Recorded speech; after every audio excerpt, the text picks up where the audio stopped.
This year marks the 20th anniversary of the September 11th attacks on the United States. The WHMS Fine Arts Department is proud to present this presentation, Tragedy and Triumph, 20 years after September 11th. Our show will feature many of our students and live performances, along with archival news footage to help commemorate this moment in our history. After all, this is the story of the triumph of the American spirit that would not be swayed, even in the face of the greatest tragedy. Now, as we get started here today, let us remember all of those impacted and lost as a result of the events on that September morning. And let us never forget the power of the American spirit when we all come together as one.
September 11, 2001.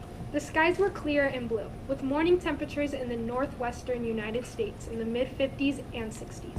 Much of America was already going about its normal daily business at 9 a.m. that morning. Little did we know, however, there would be nothing normal about that day. Details now on this breaking story, a major story tonight. A plane has crashed into the World Trade Center in New York. The only details we can confirm is, as you can see, one tower is fully on fire. Emergency services are on their way. There is a great deal of speculation yet in terms of what has caused the plane to crash into the World Trade Center.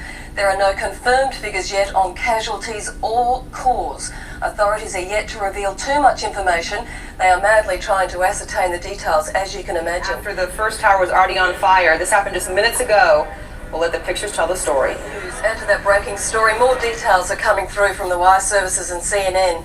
We can now confirm a second plane has crashed into the second tower of the World Trade Center.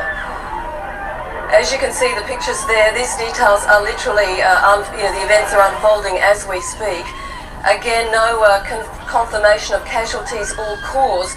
We can confirm at least one, possibly two planes have crashed into the World Trade Center, causing major chaos. Pandemonium has erupted on the streets of New York. Side. The building's exploding right now. You got people running up the street.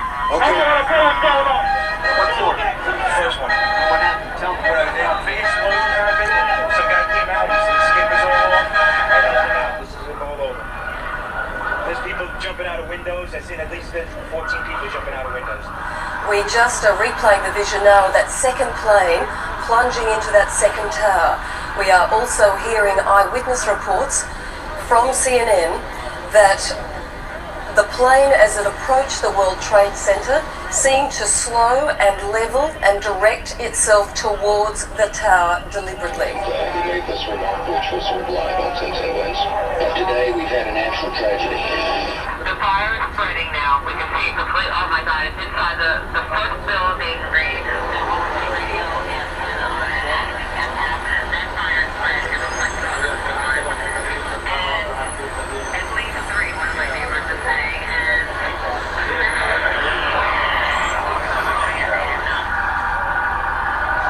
What's wrong with this dude?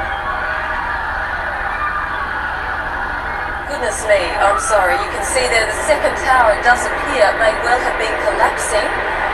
It does appear that it has collapsed. A major catastrophe in the United States. One of the towers of the World Trade Center has collapsed. This is a center that houses 40,000 employees on a daily basis. 150,000 people pass through that building. There are rescue units and police everywhere, and all I'm seeing is hundreds and hundreds of New Yorkers and standing on the side of the street just absolutely immobilized by this tragedy. Just 60 seconds ago, I'm sure you've seen the pictures, the entire left tower just completely collapsed. There's people on their knees here, there's people praying, there's women hysterical. It's an incredible sight.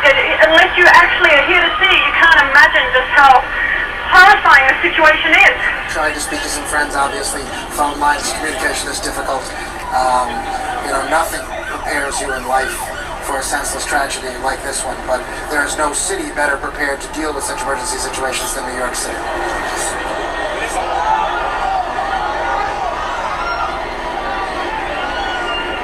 Second tower of the World Trade Center is currently collapsing. This is absolutely extraordinary pictures we're watching here now.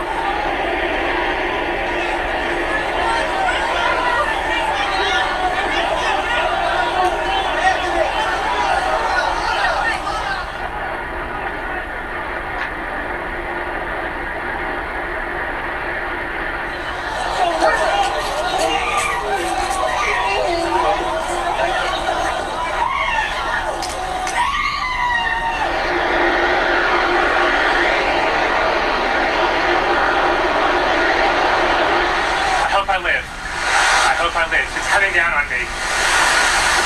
Here it comes. I'm getting behind the car.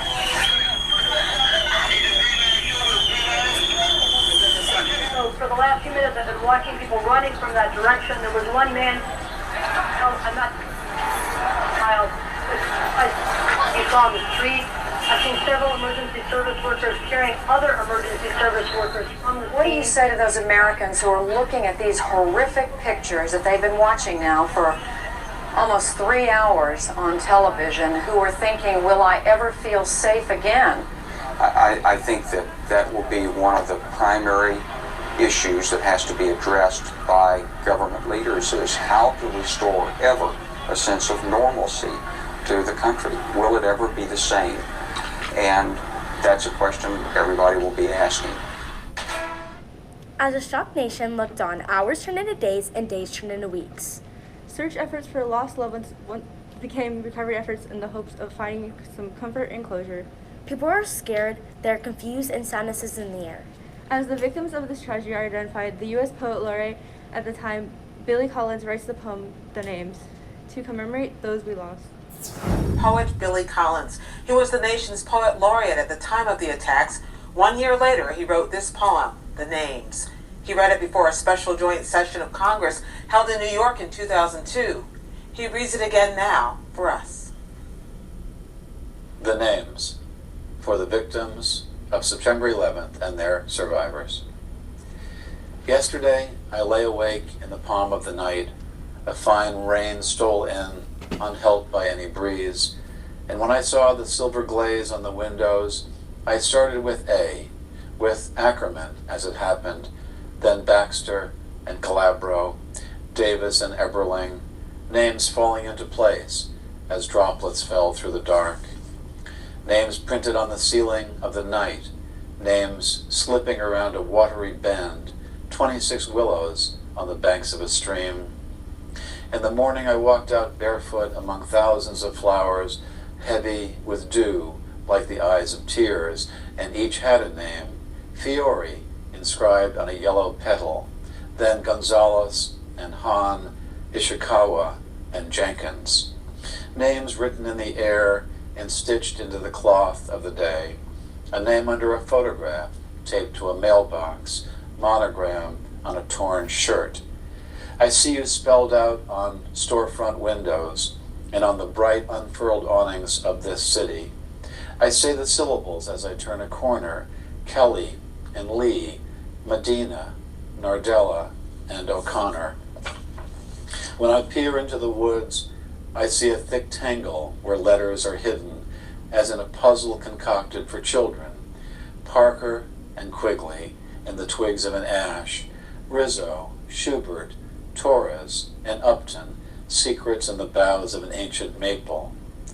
Names written in the pale sky, names rising in the updraft amid buildings, names silent in stone or cried out behind a door, names blown over the earth and out to sea.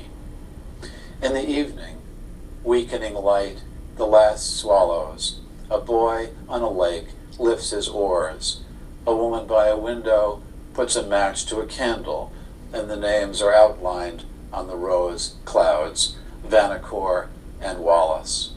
Let X stand, if it can, for the ones unfound. Then Young and Zeminski, the final jolt of Z. Names etched on the head of a pin, one name spanning a bridge, another undergoing a tunnel, a blue name needled into the skin, names of citizens, workers, mothers and fathers, the bright-eyed daughter, the quick son. Alphabet of names in green rows in a field, names in the small tracks of birds, names lifted from a hat or balanced on the tip of the tongue, names wheeled into the dim warehouse of memory, so many names there is barely room on the walls of the heart.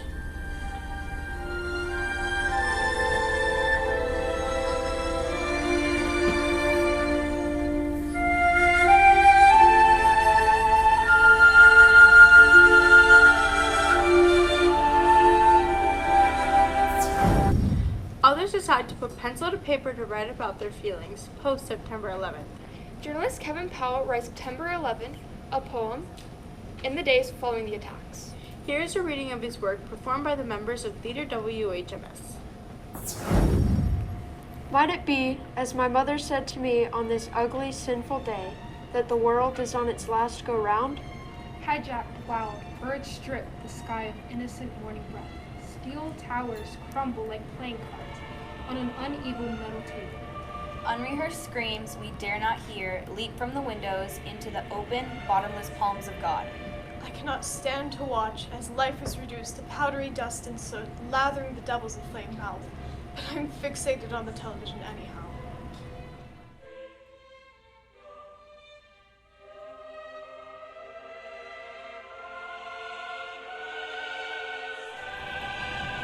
Is this what slavery was like? Is this what the Holocaust was like? Is this what famine is like? Is this what war is like?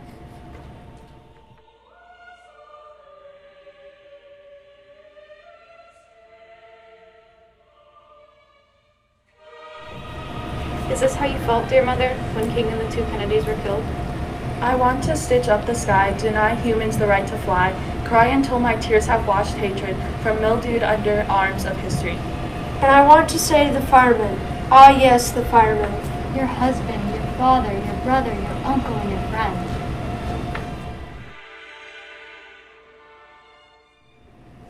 Thank you for speeding to the end of your time, and thank you for showing us that courage is a soul so unselfish it would scale a collapsing building to liberate a stranger.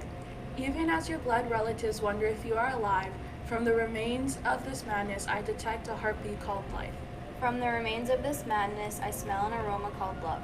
From the remains of this madness, I embrace a body called humanity.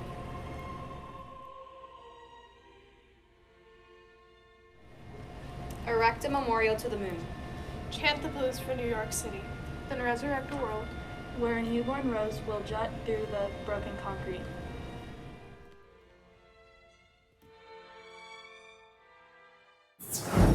Now with the tribute to the survivors, Annalie Harrison with the song Heaven.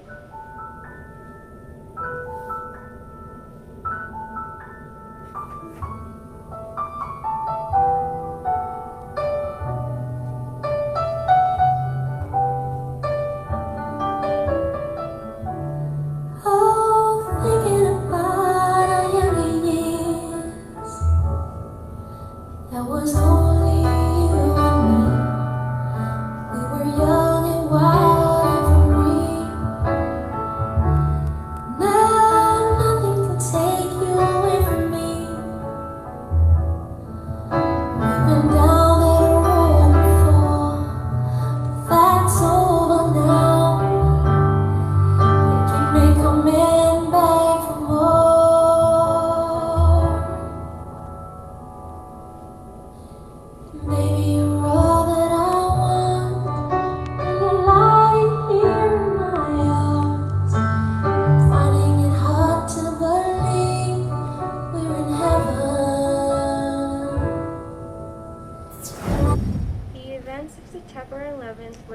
indeed. However, if history has taught us anything, it is that the American spirit will not be quieted or swayed. In the days, months, and even years after that September morning, we will see a swell in American pride. Neighbors helping neighbors, with all eyes focused on one common goal, to build back stronger than ever. Together.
valley of the shadow of death, I fear no evil, for you are with me. Good night, and God bless America.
Today, America has built back.